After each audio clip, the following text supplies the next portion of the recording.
Hello, and welcome to It Paints Me, which was a horror visual novel that I found while I was scrolling through Itch.io.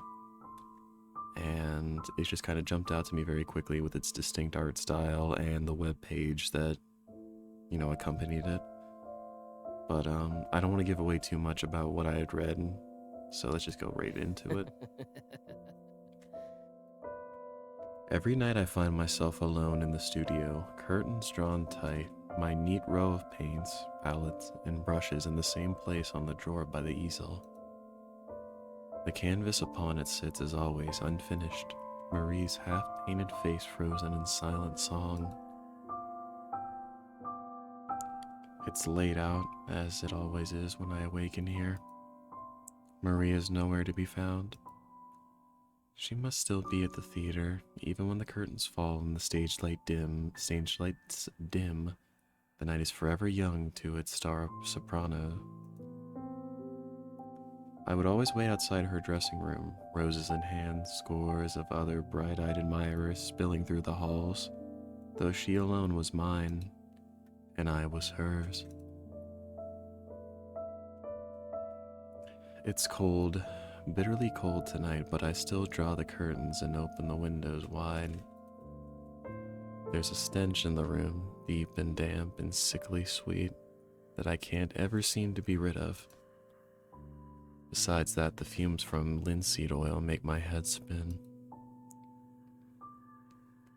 Like every night I measure out my paints, arranging the small dabs of color on my palette from lightest to darkest. Titanium white and cadmium yellow to corpse brown and lamp black. I wet my brush with oil and gently start mixing the pigments. It feels just a little bit like magic watching them swirl and mix, forming new colors from old. I paint her hair, or I paint her face. Oof. I wonder how important these choices are. We're gonna save it. Surely. Oh, there we go. Which one should we do? Let's paint her hair. I don't know if that's bad. Maybe it's like avoiding the truth or something. I blend a dark, deep red on my palette as I envision her hair in my mind's eye. Marie rarely ever bound her locks in fashionable plaits or ringlets, not even on our wedding day. I remember how her glossy black waves almost shimmered beneath her veil. The color on my palette is as dull as mud. I sigh and blend into the background instead. I apply my paint with a generous dab of oil, but it seems I didn't have to. The canvas is still wet from last night and the night before. I must have painted and repainted the same background countless times. To say it's difficult to paint by lamplight, my muse nowhere in sight, is an understatement, of course. But lately these nightly hours are the only time I find myself able to lift my brush. I stop every few strokes. Spirits, it hurts. Oh, he does some of the lines for me, how convenient. I had joked that the pain that forced me away from the tailor's shop meant I could finally return to my paintings at the very least. I was never any good at humor. Marie had sensed my worries, consoled me sweetly in her voice that could charm stone to life. Oh, Sam, don't worry. I have roles lined up for months. Go ahead and paint. We can still live comfortably.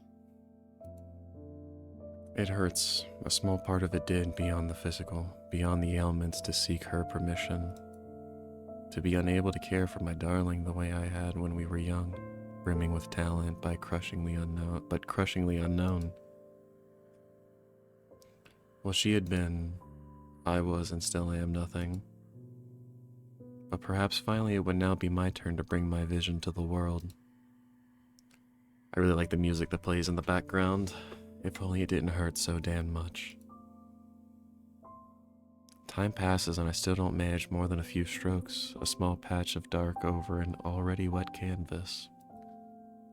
Or perhaps time hasn't passed at all. The broken clock on the wall would suggest as much. Perhaps the seconds have lain still, the world outside unchanging, and I the only thing that moves. Have I moved?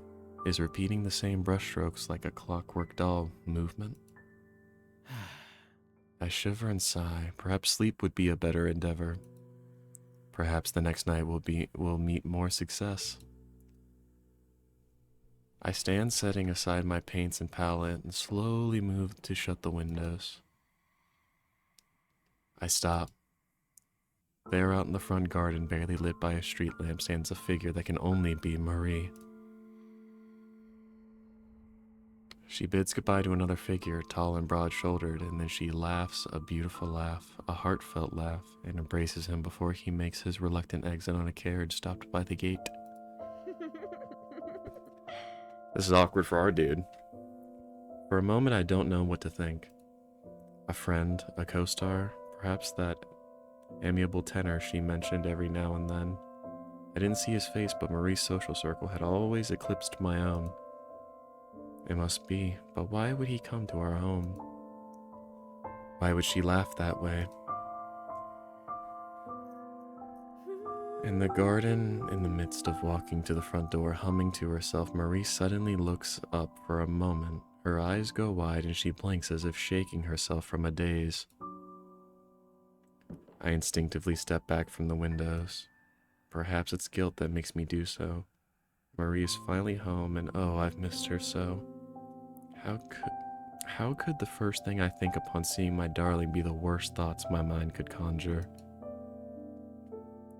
For the first time in many, many nights, I feel just well enough to leave the studio. I prepare Marie a pot of her favorite chamomile tea. I'll listen as she tells me of the nights, the theater, the thousand small anecdotes she never runs out of, and maybe, just maybe, ask her again to sit for a portrait for me, like she used to. The house feels larger than it used to. Perhaps I was shut in the studio too long still. How could I so quickly become a stranger to my own home? The memories are fuzzy, the years blur together like a wash of oil colors. My mother and I carrying out sparse luggage, stepping inside for the first time. My stepfather laughing, his elbows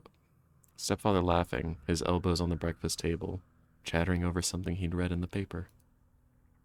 Then silent halfways and empty rooms as Jesus hallways. I cannot read today. And then myself welcoming my new bride to these solitary halls, hanging our newly taken portraits above the mantel.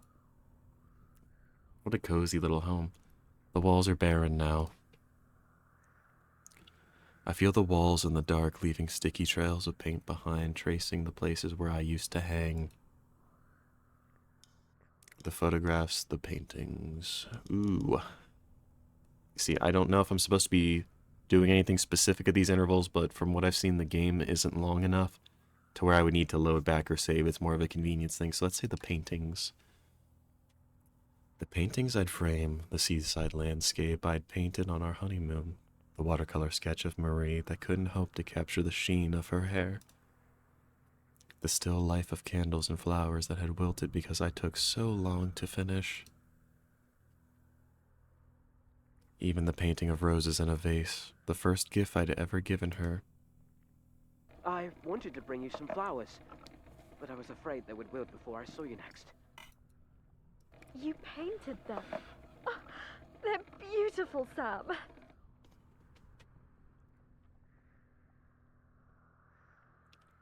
The naked walls stare blankly at me. Confused but with nowhere else to go, I continue through the house.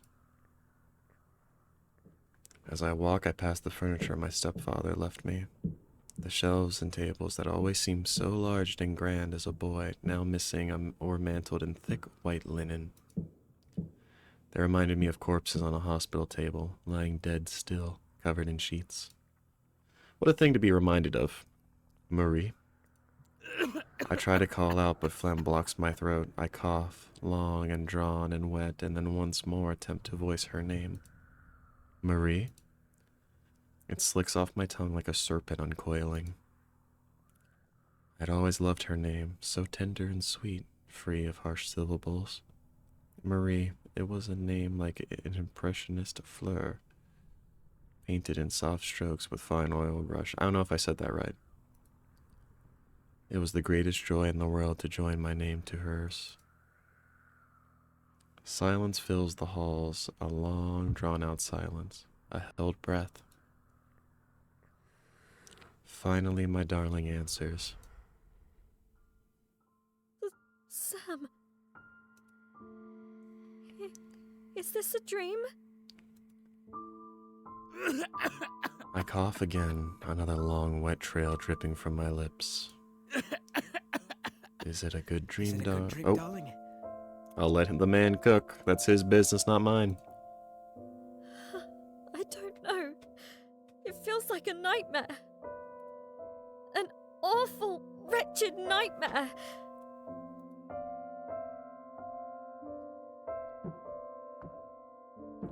I limp towards the sound of her voice, so musical, so lovely, even at the brink of tears. Don't cry, darling, I want to say, but thick, syrupy liquid fills my throat. No matter what troubles you, I am here. She stands at the edge of the staircase, shaking a candlestick in hand. The steps are sticky and wet. I inch carefully, practically at a crawl not to slip. My darling lifts the candle as I approach in the dark of the house. Its flickering flame almost blinds me. I don't see the expression on her face as she screams.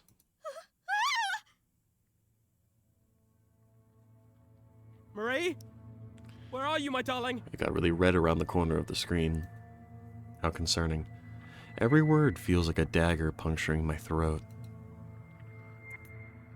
I limp down each hall, leaving a trail of steps that feels damp and heavy, slick and wet. I tried the door to our bedroom. No, Marie's room. I'd started sleeping in the spare one when my coughing fits would wake her in the night. It was cold, so cold, alone, but my darling needed her rest. The knob is slick and hard to twist, my hands slipping on the brass. Finally, I managed to push the door open. Though it's completely dark when I peer inside, I know it is empty. No warmth, no flesh, no sound of sweet breath within. I continue down the hall.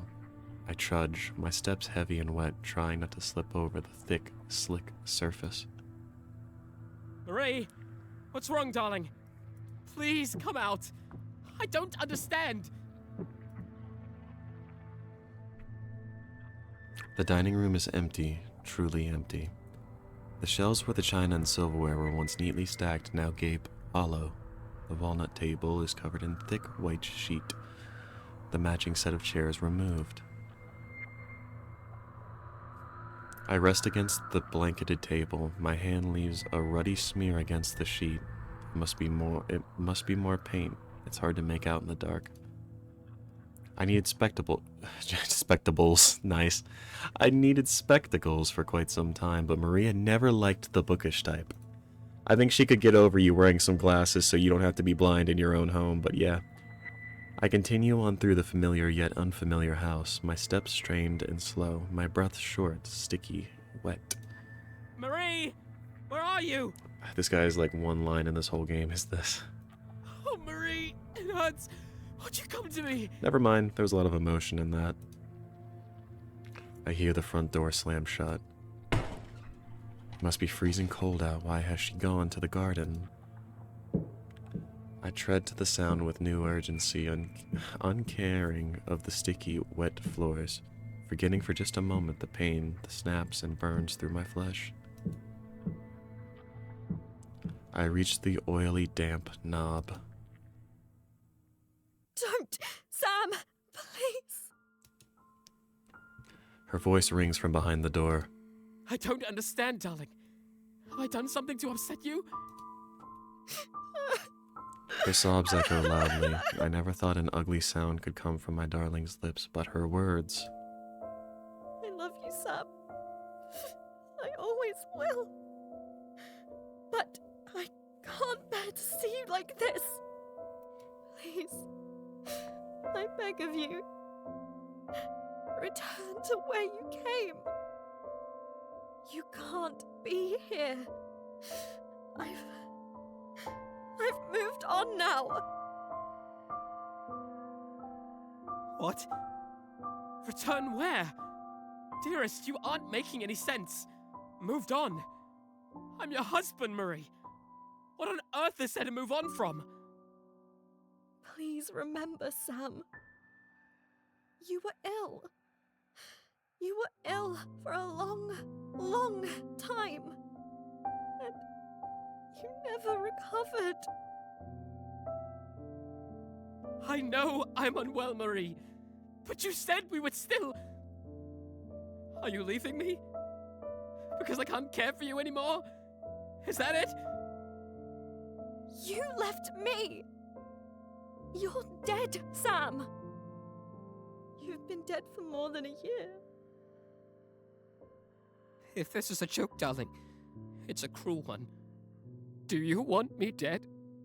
Is that it? Am I better off dead to you? My darling does nothing but sob behind the door. How quickly I regret my words. Oh, if only I could see her face look into my eyes, reassure her that she's the... reassure her and see that she loves me still. I twist the knob with slick, oily hands. No! Don't come out! Please! On the other hand, with a sharp gasp, my darling grasped the doorknob closed, pushing the weight of her small frame against the weathered wood. Don't come out! Oh, I don't want to force the door open. I let go of the door, my hands slicking off its oily surface. Forgive me, Marie. I can see that you don't want to speak to me right now. But whenever you do, whatever this is about, I'll be waiting in the studio. I leave the door. I leave my darling alone, sobbing in the garden. It's dark, so very dark, but dawn will soon paint that dim black sky. I retrace my slick, wet footsteps through the hall, up the staircase, one trudging damp step at a time. Spirits, it hurts. Oh, okay. It burns. I feel no breath in my lungs. My chest could be a hollow cavity, slippery and wet, spilling with hot, sickly fluid. I thought he was going to say the whole line there, dude. Kind of left me hanging. It hurts. Oh, it hurts. I stagger into a tall sheet-covered object, that linen sliding off with the grasp of my clumsy, slick fingers. It's Marie's floor-length mirror. Are we going to see ourselves? No. Oh, no. No, no, no, no, no, no, no, no, no, no!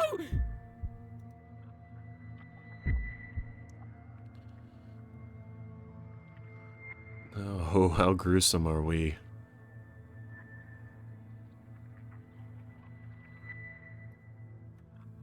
That is very well drawn.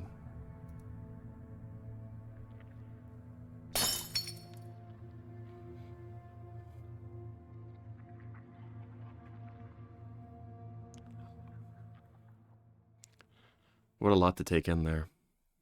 I'm in the studio, a dark, dim studio as empty as it is every night. The curtains are shut, the lamps are unlit. My palette is a mess of murky colors, rust reds, corpse browns. A musky, sickly, sweetly rotting stench fills the room. I don't know why the smell of linseed oil ever bothered me. After all, I no longer breathe. The handle of the door turns behind me. Slowly it creaks open and a figure steps inside. It's me. He limps more than he steps in crooked motions against the floor, dragging his body along like a wet, wide brush as swaths of swaths of red pool at his feet. I watch him pull himself before the canvas. Samuel. Icon of Affliction, what an interesting title. He speaks in my mother's voice, a tone that could swell with warmth or derision? I don't know that word. Desertion? I don't know. Command or dependency, pride or disappointment in a moment's notice. Please, give up your suffering. Give up this. Come back to the earth with me.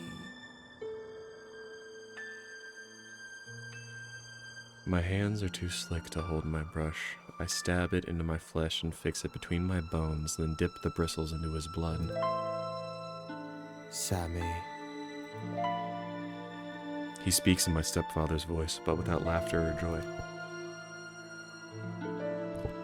In the same cadence, I imagined him taking his last breath, crimson staining his uniform, the dog tags cold around his neck. Don't suffer anymore, Sam. You are nothing already. Oh, this is the icon of Algesia? I'm so sorry, I don't know these words. Forget your pain. Return to the void with us. My brush is drying. I plunge it into his chest and wet it with his oily breath. I'm sorry. Sam? Icon of agony. He speaks with my voice, hoarse and raspy and tired, so very, very tired. This won't make you worthy of love. Not the world's, not Marie's, not your friends or peers or critics. Come back to our grave. End our suffering. You know I don't do this for love. I clean my brush with the paint thinner, knocking over the jar as it spills across the drawer and onto the wet, soaken floor. I dry the bristles on my worn, rotting shirt, then soak it in the thick, white mucus of his tears. My words are only partially true, just as his words are not fully wrong. Neither my rotting corpse nor the memory of what once was Sam will gain a thing from this toil. I paint the hours away, or perhaps take no time at all. The clock on the wall never turns its hands, suggesting that the world lies still. The seconds never pass, and I am the only thing that moves within it. It hurts. Oh, it hurts. Heavy syrupy tears flood my vision, fill my throat, my chest, choking me.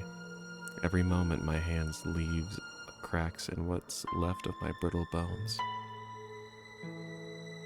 He stares at me all the while, silent, still, like a mirror.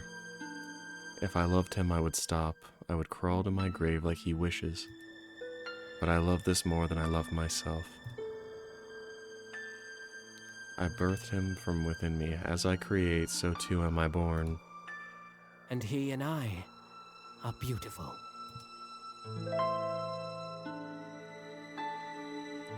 That is beautiful. I agree entirely. Whoever did the art for this is just very impressive. You should be very proud of yourself. Ending 2, self-portrait. How interesting. I wonder how I would acquire the other ending.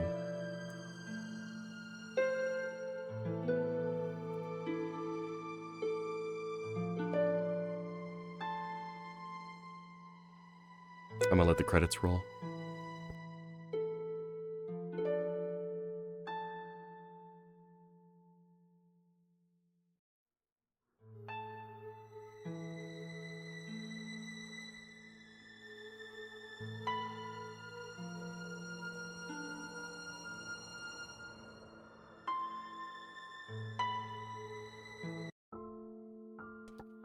Alright, so that was It Paints Me. That was very nice and little bite-sized bit of ambiance, atmosphere, and a little bit of horror. I really did enjoy it.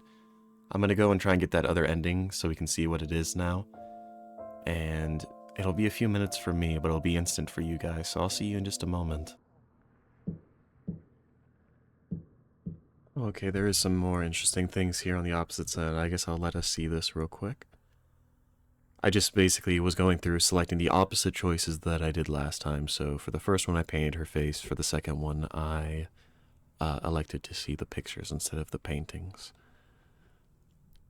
Even our wedding photograph, the two of us dressed in fine clothes, I'd sewn myself, smiling like fools, even while our picture was taken, for how could we wear solemn faces on such a joyous day? It too is gone. The pale wallpaper stands bare, stripped to its bone. Confused, but with nowhere else to go, I continue through the house. As I walk, I pass the furniture of my stepfather. Okay, this looks like more of the same. We're just going to go ahead and skip to the next one. And here we must force the door open. And this will all be new stuff. No! Not until you tell me what's going on. Are you leaving me, darling? After everything? I need you. I need you! My darling utters a sharp cry as the hinges groan against the frame, loosening her grip as she stumbles back onto the cobblestone path. I instantly forget her sharp words as I limp towards her side. Marie, are you alright? I'm so sorry. Stop it, Sam. I'll keep you alive. Every time I sing, I'll sing for you. I'll keep you in my song, in my art. Oh, but it hurts. Her shrill voice grates against the ooze spilling forth from my ears. It hurts! It hurts!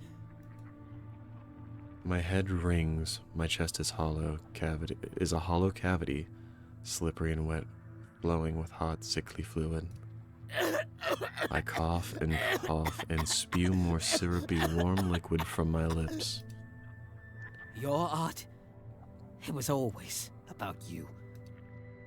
Your fame, your voice, your needs, your wants, your desires. You were a work of art, of course, but did you ever think about me? Did you ever think about poor Sam, dying alone in a cold, white room? Poor Sam, who couldn't even hold a brush in his hands at the end. Poor Sam, left to rot into nothing. A year was all it took for you to forget me.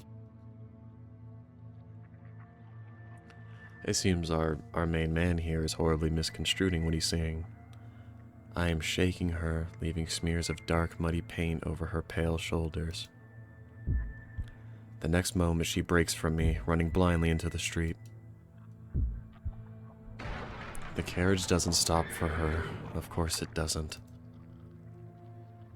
My dearest is a wisp of dark curls, a black gown billowing in the night like a shade. She should be light as breath, soft as mist.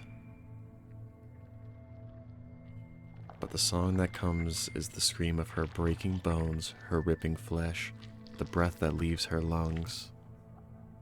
Ha! But every sound my darling makes is beautiful.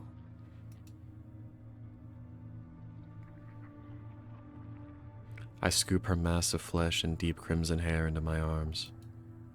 Her blood pools around me, syrupy and dark, a color so deep no artist's pigment could hope to capture. The pure scarlet or vermilion red, a dull stain in comparison. It is not Sam that I see staring back in the deep pool of our blood.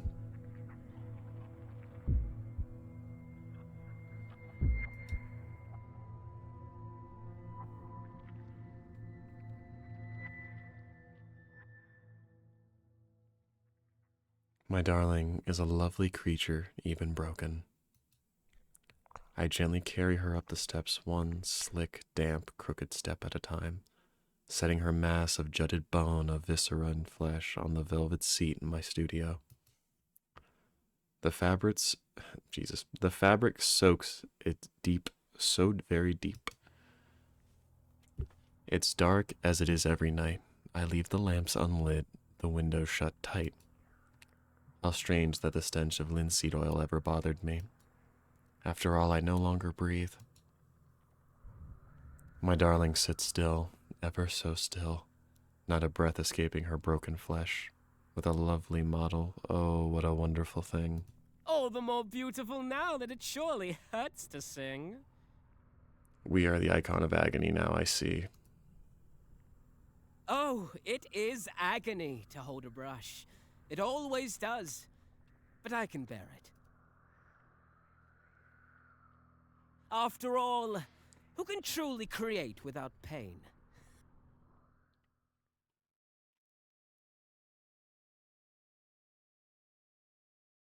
How sad. It's still beautiful, though. Ending 1, Muse. So I'm assuming we got the good ending the first time around by, you know, not breaking down the door and chasing her after she had repeatedly asked us not to do that. And now he's not here. How interesting. Alright, I believe that is everything that the game has to offer. I may have missed a single painting here? I wonder what that is. And they're such beautiful illustrations. All of them.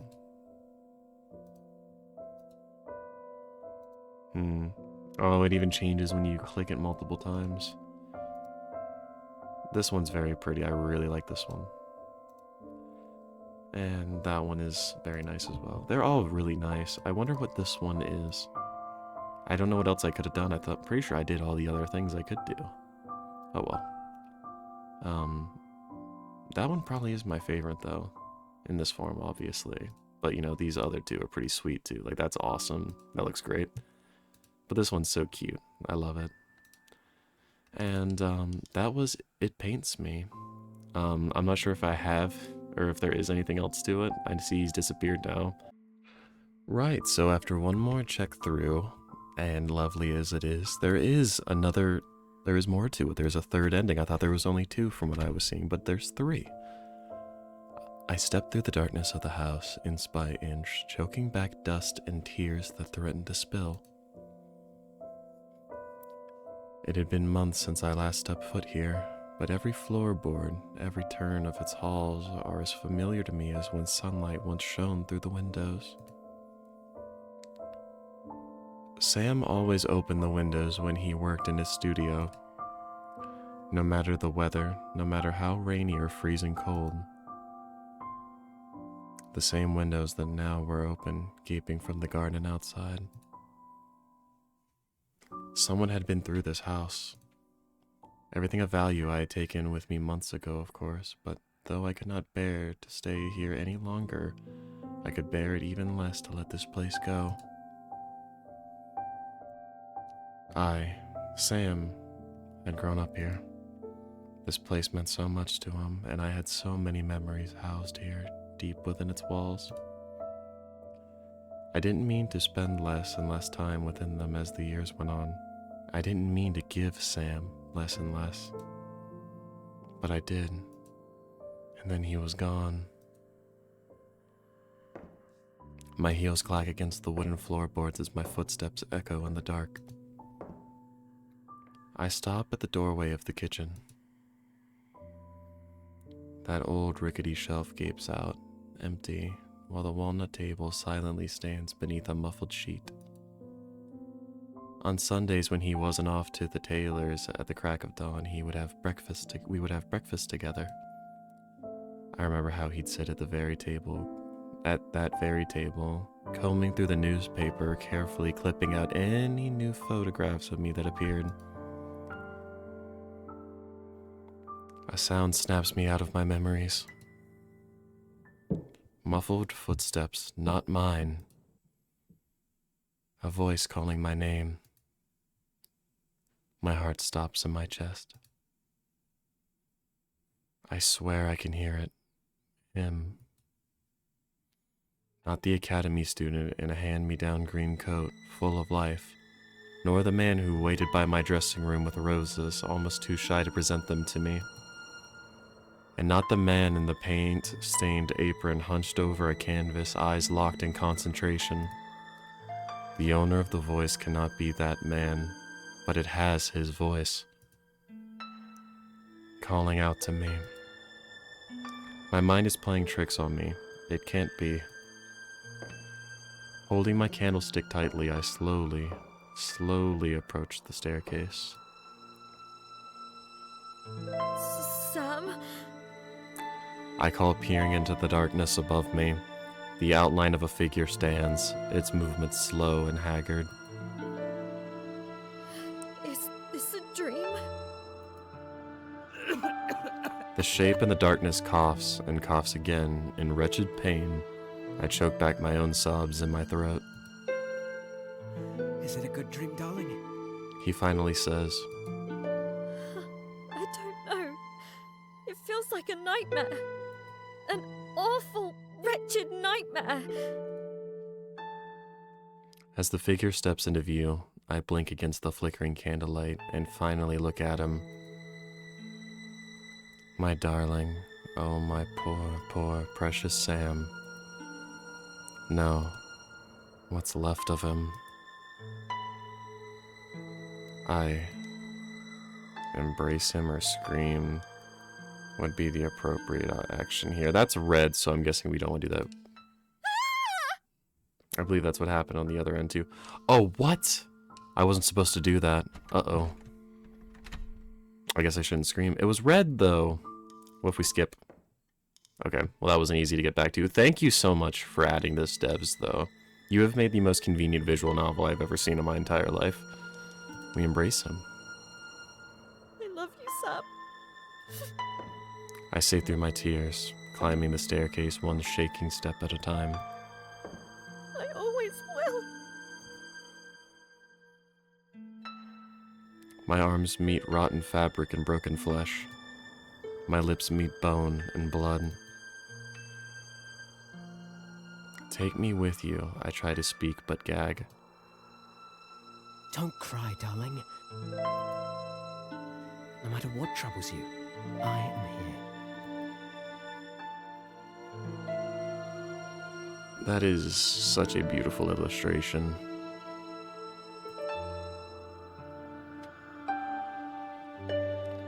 Singer found dead. Beloved soprano Marie Claremont's body found in former residence. Marty Ruveri, acclaimed opera singer Marie Claremont found dead at her former residence on yesterday evening by... After the form... you can barely, read this. Widowed after her husband Samuel only 1 year prior. The pair had no children. A memorial service will be held on da-da-da-da-da. How interesting. I bet that's the last illustration. Or maybe it's them in an embrace. That was very pretty. Ending 3. Melpomen? I don't know that word. I'm sorry for butchering the ending.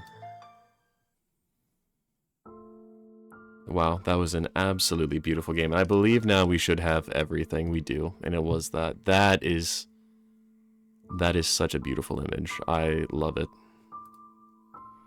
And we've completed the gallery. I don't want to butcher their name, but I believe this was developed by Indices. I think that's how you say that, or Indices. I'm sorry, but this was an awesome thing to go through. I really, really loved it and really appreciate all the work put into the voice acting, into the music, and into the illustrations. It was absolutely fantastic, and this will be one of those things that I look back and think, man, I wish I could play that for the first time again. So thank you for giving me that, and I really do hope you guys enjoyed watching it. I'll see you guys in the next one, and I hope you have a good time.